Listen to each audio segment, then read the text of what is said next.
Welcome to 123 from District 123, a podcast that explores and shares the magic happening throughout District 123 schools every day. In each episode, we chat with the people responsible for moving inspired educational ideas from the imagination to the classroom. We dig deeper into those ideas and share the successes from some of the most innovative practices seen throughout Oak Lawn Hometown School District 123. 123 from District 123 is proudly brought to you by the District 123 Ed Foundation. More information about the foundation can be found at d123edfoundation.org. Now here's your host, District 123 Superintendent Dr. Paul Enderle. Hello world, Happy New Year, and welcome to 123 from District 123. I am Paul Enderle, Superintendent of Oak Lawn Hometown School District 123, and the proud host of the 123 podcast, a podcast that takes a deeper dive into exploring great ideas in the field of education. This podcast is brought to you by School District 123 and the District 123 Educational Foundation. Our Ed Foundation is comprised of an absolutely great group of committed and dedicated community people who strive to work in conjunction with our school district strategic plan, as well as the community, to acquire and distribute resources to enhance learning opportunities and advance special innovative projects. Today, we are excited to have an exceptional art teacher with us for our podcast, Mara Petraitis. She's joining the 123 podcast to share with our audience an incredible story about an innovative STEM Lego idea that she had and is now serving to engage some of our budding artists in District 123. Mara, welcome to the 123 podcast, and let's get started by taking a few minutes to tell us a little bit about yourself. All right, thanks for having me. I have been a teacher since 1988, and my whole career has been here in Oak Lawn Hometown. I originally worked at Colmar for 7 years, and then when the middle school opened, I was lucky enough to come over here, and I originally started as a math and social studies teacher, and then 12 years ago, I moved to the art department, and I am the art department, which is kind of fun, kind of lonely at times, but I do really enjoy being the art teacher.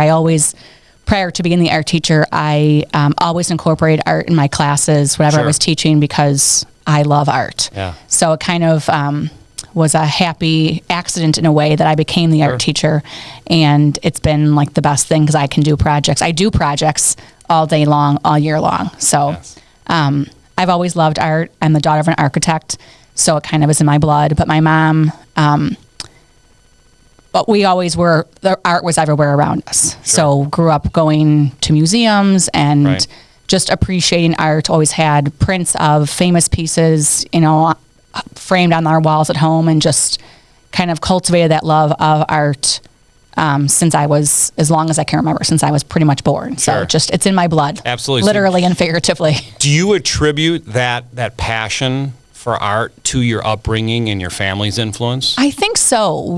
I call it, when we went on family vacations every year, but they were always, I call them field trip vacations, because when we went to New England, we went to all the big cities, but we always went to museums. Right.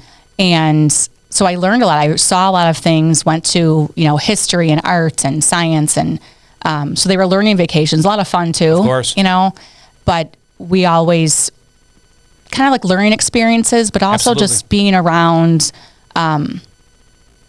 just different opportunities to learn different things. So my upbringing definitely has brought me to where I am today. Yes, I remember as a child myself, growing up in Chicago, having the opportunity to have access to great museums. And, it wasn't something we did every day, but those field trips and those outings, I remember to this day. They had a great influence on me. So. They're definitely, and yes, being in Chicago, I grew up here too, where it's one of the best places to grow up because of going on field trips when I was in grade school. And we went to different museums, went to the Art Institute, went to the Museum of Science and Industry. And there was so much to see, to learn, to do. And you would go back every year, every other year, and you were always seeing new things. So that's excellent. Yeah. Very good. Well, your passion and inspiration for art is certainly something that I know I've seen come alive in your classroom, and not only teaching the fundamentals of art to our kids, but also passion and a love for it. And I know not every student comes to the table with that passion in art, so you've got to pull it from them a little bit. But something you said earlier kind of sparked my curiosity. Being the only art teacher here at Oaklawn Hometown Middle School puts you a little bit on an island. Absolutely. And you are your own department, and I know having that structure can be rewarding, but it could also be a little bit lonely. But I'm sure that is a situation that a lot of art educators face, who especially I think teach in elementary and middle school, where they are the only art teacher in the entire school. So maybe talk a little bit about how do you work to seek a professional learning community outside those four walls of your classroom or your school? Yeah, luckily I have great relationships with my colleagues that teach content areas and other encore classes. Sure. So just having regular conversations, or I might look in to see what the different, science is doing, or what language arts is reading, social studies, what they're studying, and just sometimes kind of pull ideas that might be a good connection to what they're doing in their core classes. Sure. I also, now there's so much on the internet where I'm part of I'm a member of a group, the Art of Education, and it's their whole website, their whole program. It's not just website, but their whole program is all about art educators. Right. When I started teaching art, I joined the Illinois Art Education Association, the IAEA. Sure. And for several years, I would go to the annual conference. Okay. And so it was great to see so much of what other art teachers were doing, especially when I was starting off, just learning different things. And I'm always looking for new ideas, though. So even if I'm driving in my car and I might see something, or I see a piece of art, or I'm reading a book, that something might kind of trigger an idea. And then I a lot of times will bounce my ideas off of my colleagues who might not have an art background or art, but they're just good listeners. We've got good communication, good relationships where it's nice to, I have this idea. What do you think about this? And sometimes they just say, "Oh, it sounds great." Other times they might give me an idea that might work, they can add to what my idea was, or think, "Oh, look at it this way." So it definitely is. It can be lonely at times, but luckily I work in a great building in a great district where, and since I've been working in the district for over 20 years, I have these lifelong relationships and friendships that they're always someone to help me out if I ever need help. So for those art teachers out there to kind of tap into your local community, and not necessarily it has to be an art educator. It could be someone from a different content area or a different grade level, but also to leverage technology in a way that makes our world much smaller and connects us better with people outside our schools. Right. Even in the last 5 years, when I think about when I started teaching, but then I even started teaching art, there was not so much of going online looking for things. It has evolved so much. Twitter in the last didn't exist. No, but even Pinterest. That was something I learned about at one of my art conferences, and so I went into there, and that was where I found a lot of ideas. And some of the girls who were presenting at the conference, they had their own boards up, so I would hook up with their boards and see what they were doing. One of the best ideas that I'd gotten from one of the conferences was learning about Artsonia. And Artsonia is an online art gallery for children. So we photograph all of our work, all the kids' work, and then it goes into an online art gallery. Yes. So, and with your son, just the cool, it's amazing. They get parents an email after, your artwork is your childhood artwork has been posted, and it's just a great digital portfolio for the kids. It's exactly what it is a portfolio. It lets, not only the kids be able to kind of do a little self-assessment of their work and see the collection over time, but it allows parents to connect with the school and with the child's work, and I think it adds a really strong opportunity for self-assessment and examination, but also celebration for growth moving forward. I know that is a big part of our strategic plan goal too, is to kind of look at how we go about reporting progress. And it's not just a number or a letter or even a conversation. Sometimes it is an examination of this portfolio of work Right. over time. Right. And I know that profile really, or that platform really does a nice job within art Right. to really showcase things. Right. And so I teach 6th grade and 8th grade, and my 6th graders, when they put their artwork on Artsonia, when they come back in 8th grade, if I have them again, they look back, and there's some fond memories, Sure. and then sometimes they're like, oh my gosh, look at that one. Just, I can't believe that. Or, oh, they really remember. And then I tell them, until Artsonia goes out of business, your artwork will still be on there. Because my great. first group of kids who used Artsonia, I believe they're freshmen in college. Okay. So their artwork is still there. Still there. So it's fun to go back, and it's good for me too. I can go back and see what I did one year, or how I might change something. Yeah. But I've always found as an educator, creating structures where kids can see their progress visually over time is greatly motivating Right. to the students. And I think that portfolio process really does it Yeah. for you. That's excellent. Well, you came up with a great idea. And it was one of these STEAM ideas. And, STEAM is another educational acronym that we use that stands for science, technology, engineering, art, and music. And when we as educators blend those things together and kind of break down those silos, those content silos, and create projects and ideas, and art is a great avenue for that. And your STEAM idea was connected to using Legos right. in the classroom and within the learning environment to kind of facilitate some of that. So we're going to be using our 1, 2, 3 format to talk a little bit about that STEAM Lego project that you created. First, discussing the one idea in a little bit more detail. Secondly, 2 surprises or thoughts you've had along the way as you've implemented this idea. And then third, 3 outcomes that you've seen have benefited our students in some way. So let's jump right in. Okay. Number one, tell us a little bit about your idea. All right. So the idea came about, I am the advisor sponsor of after school clubs, and I was looking for something different for architecture. I've done, we did a Frank Lloyd Wright, a couple different clubs with him, like studying his kind of his architecture. We built tiny houses from cardboard one club time. We did Chicago architecture another time, and I wanted something different. And when I had done the Frank Lloyd Wright Club, I had purchased, there's a Lego set that is the Solomon Guggenheim Museum. And so I had that one set, and I wanted to do something else that was Lego based. And I had seen something somewhere or that was a Lego art of some sort, but I also knew that they made the skylines. Sure. And so just as an idea to do a different kind of club, and to get more of the STEAM. And so I think the name of my proposal was put the A in STEAM with architecture. Right. So normally you think of the A as art, but architecture. So it was just a way to do a different kind of club, an architecture club. I do a lot of different art clubs, but just an architecture club, and something that was more easily manipulative with the Legos, where it was kind of almost, the plans where it was kind of given to us. Sure.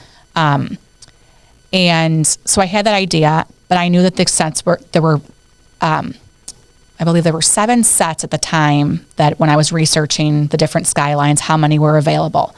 And some were reasonably priced. Some of them were a bit more expensive, but my art budget goes towards my art materials for my classroom. And, I don't have an extra several $100 lying around to, of course, for a club. And I couldn't, have the kids pay for it because they're not going to be able to take the Legos home at the end, whatever. So I decided, I'll do a mini grant with the Ed Foundation.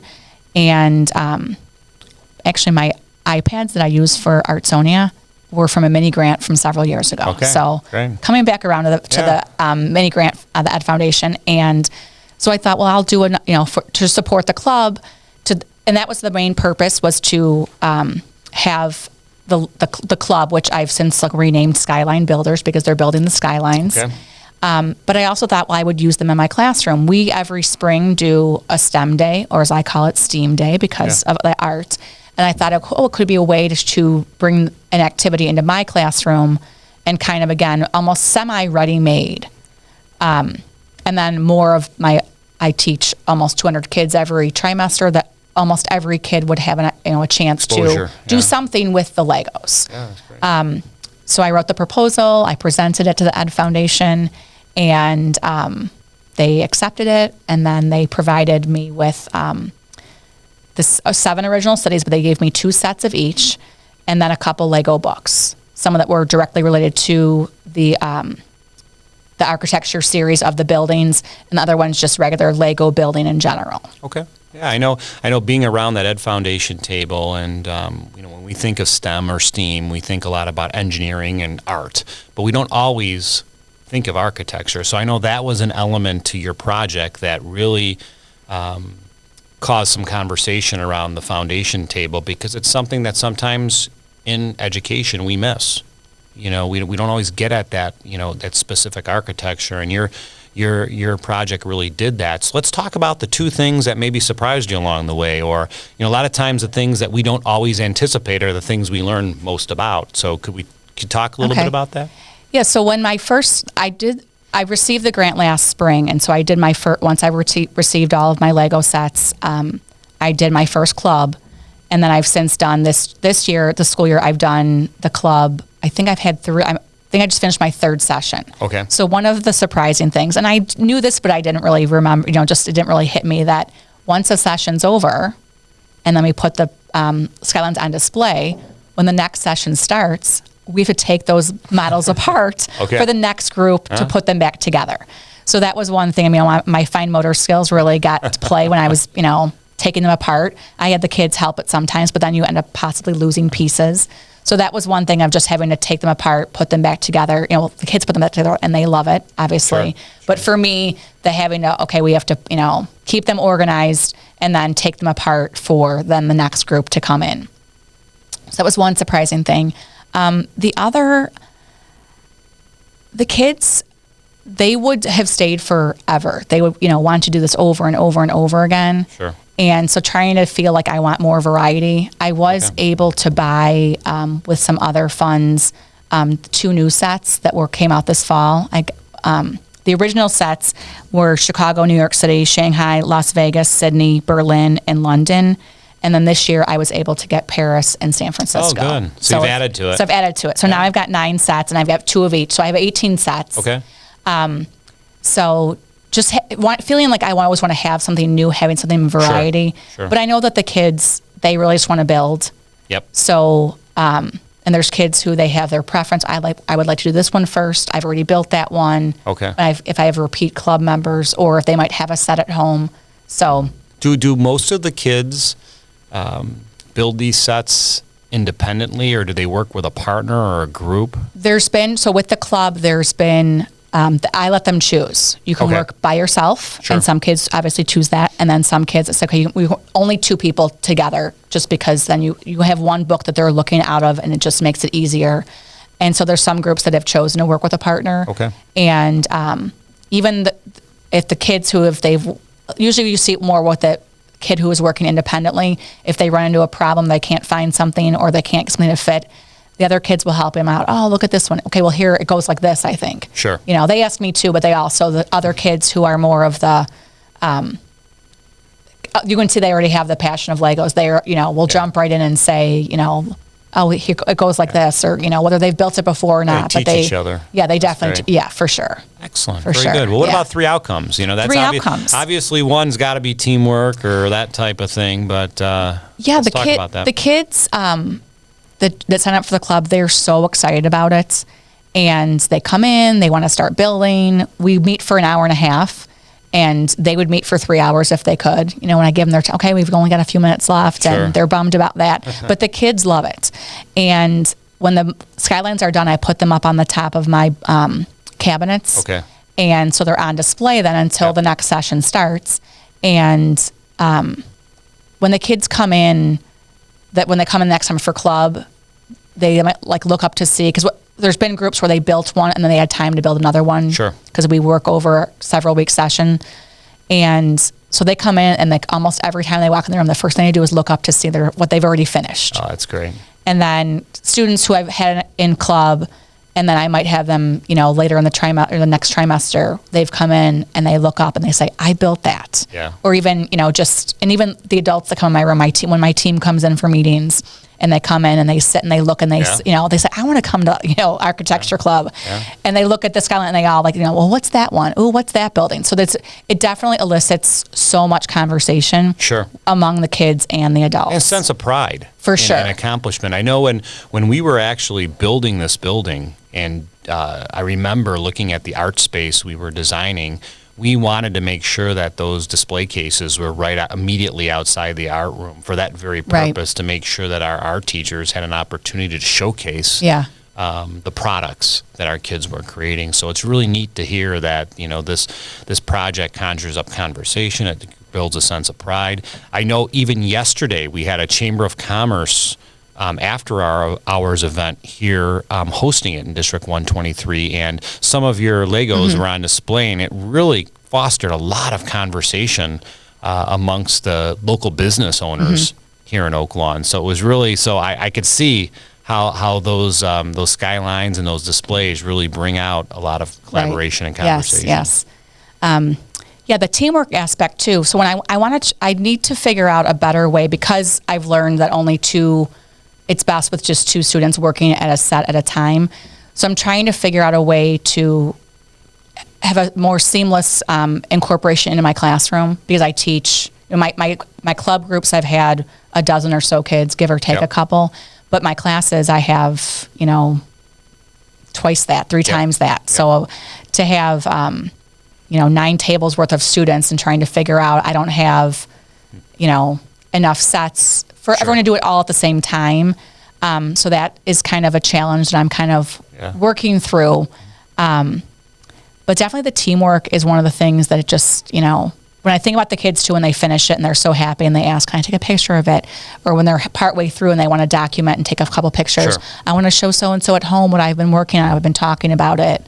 Yeah. And they're just, the best part is the kids just get so excited about it. Yeah, I know, visiting your classroom a number of times, you do a great job of instilling passion and love for art, but you are a very good manager of the art classroom. So I could see how your mind is working about how to sequence things and how to maneuver those things, mobilization, demobilization. Those are all important elements because we are limited with our time. Right. And when kids get going and those creative juices start flowing, you don't want to stop that. So you really want to try to maximize that time kids have on task when it comes to creating. Right. Yeah. And I'm looking at also possibly trying to use my budget, to my regular budget, and just some other funds to get some smaller Lego sets for those classroom things where they're not, a several hundred piece set that requires more step-by-step, where there's smaller houses and other buildings, like there's the city series of Legos, where they're just smaller Lego sets. Yep. That, because when I feel like I do have regular Lego sets, just the free box of just, however many pieces that you can just, a free build kind of thing. And the kids like to use them, but sometimes it feels like they build the same thing over and over again, just, the square or the rectangular house with walls and maybe throw the window in. But to have them actually also to follow like step by step, because when they have to read the book and the book is just literally pictures of, you need these many, 4 of these that are gray pieces that are a 1x8, and they have to go through and count and look. And so they definitely they're using so many different kinds of skills. So to get more of that, and to bring more of that steam into my classroom with my regular roster of kids and not just a select group that comes to the club. Great. So. Excellent. Well, in closing, anything else to share that you haven't had a chance to share yet about this excellent idea? No, I'm just hoping they come up with more cities so that I can get a few more, because well, it's interesting you say that, because that's one of the goals of the foundation is, they can't, they're limited to what they can give and can't give, but they always say that, they really like ideas that turn into springboards for educators. Right. So it's good to see that this, it's only been a year, but you've already added to your collection and you're thinking about different things moving forward, because I think that's one of the underlying outcomes that the foundation wants to, they want to serve as an impetus for innovation and change. Right. And I think, your story helps validate that. So for sure. It's really nice to hear. Yeah, and the Ed Foundation, we're so lucky to have the Ed Foundation that supports our district because they give so much to the teachers, which ultimately it's for this. Everything we do is for the students. So when I asked for the iPads, however many 8-10 years ago, it has. I've used them, almost every day since then, and so it just has become such a part of my curriculum and what I teach, and how it's for the kids and the kids use them, and the same thing with the Legos the Lego sets that the kids will use them and they get so excited about it. That's great. And I do too. And it just, it just helps them to look for more ideas and just keep enriching my instruction as well as the kids learning. Great. So Very, very good. Well, Mara, I want to thank you for joining us today and telling your story and the positive difference you're making each day in the lives of our young learners. It's truly inspirational. Next time on the 123 podcast, we're going to tell a story of yet another innovative idea in School District 123 and invite two of our reading teachers to the podcast to speak about how they help build passionate readers through enhancing a culture of reading in their classrooms. So for our amazing art teacher, Mara Petraitis, our producer, Natalie, who's always got her finger on that mute button for me, this is Paul Enderle checking out. Thank you for listening to 123 from District 123. And until next time, remember, when we believe, our kids succeed.